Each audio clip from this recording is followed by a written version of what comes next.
everyone. Welcome back to another episode of Fantasy Factor. I'm Mike, he's Matt, and let's waste no time. Matt, tell me, who is your surprise player of the week?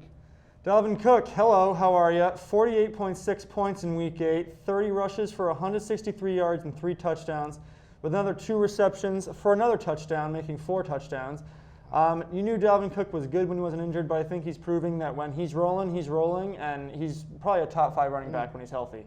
For me, it was Eagles practice squad call Travis Fulgham, who quickly asserted himself at the top of a receiving corps that, quite frankly, was very desperate for any sign of talent. Although he's only played in 5 games, he's the Eagles' leader in receiving yards, and he's also averaging 15 yards a catch. Not bad for someone who started the season as a practice player. And last week, he added 6 catches, 78 yards, and a touchdown, and the Eagles soared past the Cowboys. So now, let's not waste any time and get right into the top 10 fantasy scorers of the week. First, I have Dalvin Cook, 48.6 points, an unbelievable performance by Cook and Minnesota to beat the Packers. DK Metcalf, 40.1. The second-year wide receiver is doing phenomenal. He's helping Russell Wilson maybe get an MVP. Patrick Mahomes lit it up against the Jets. Devontae Adams, 30.3 again. I feel like we always have at least one Packer in the top 10, whether it's Rodgers, Adams, or Jones. And then Russell Wilson, 28.7. Russ has been dominant this year, hopefully in an attempt to maybe get an MVP vote this year. Next up, we have Robert Woods, 28.4 points, who was on my bench this week, so that was amazing. Good place. Corey Davis, 26.8. Davis has been quietly good this year. In the 5 games he's played, he hasn't gone below 10 points. He's only used in 52% of ESPN leagues, so he might be in my segment later.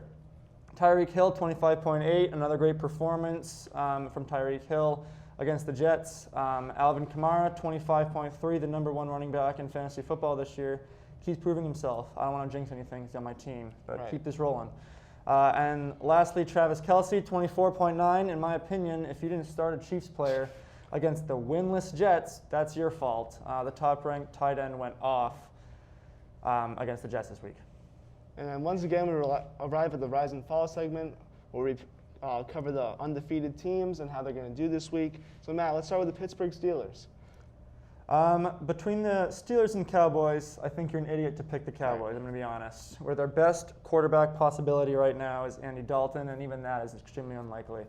I don't think the Steelers will have a close game at all on Sunday. I think the defense will shut the Cowboys out, almost, maybe a couple field goals. And the offense will go off as well with Chase Claypool, Ben Roethlisberger.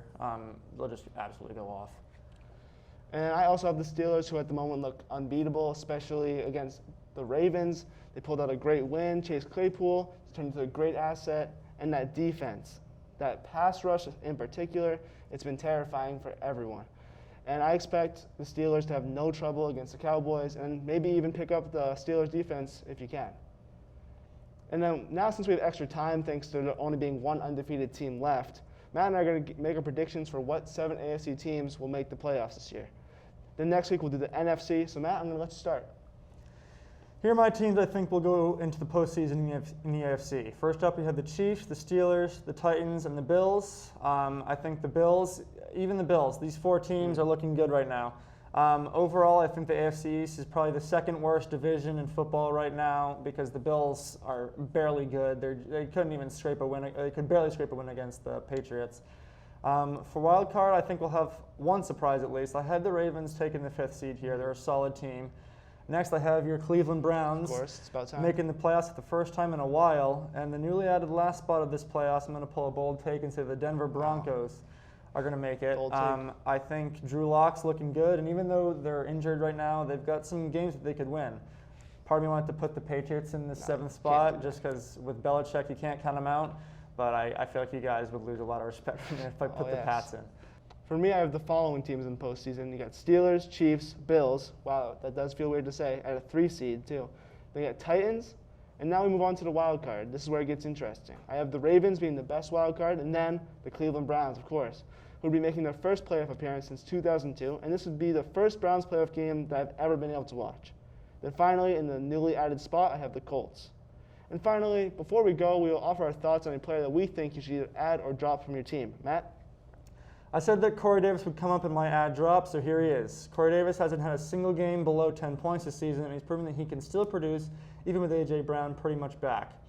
I definitely put him on your watch list and pick him up if you have any wide receiver needs, as well as Sterling Shepard, even though the Giants, they suck this year. But Sterling Shepard's still producing. He's proving to be, looks like what's Daniel Jones' favorite right now. So I'd pick him up too if you need any wide receivers.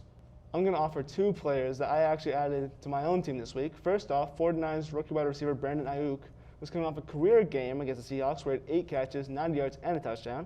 He's been very consistent week in and week out and like a great flex receiver. And then my second add is Chargers running back Justin Jackson, who's getting a lot of touches without Eckler in the lineup. And Jackson and Ayuk are consistent players, and they can fill voids in your team caused by injuries, just like they're doing for me. All right, everyone, we'd like to once again thank you for tuning in to Fantasy Factor. As always, I'm Mike, he's Matt, and we'll see you next time.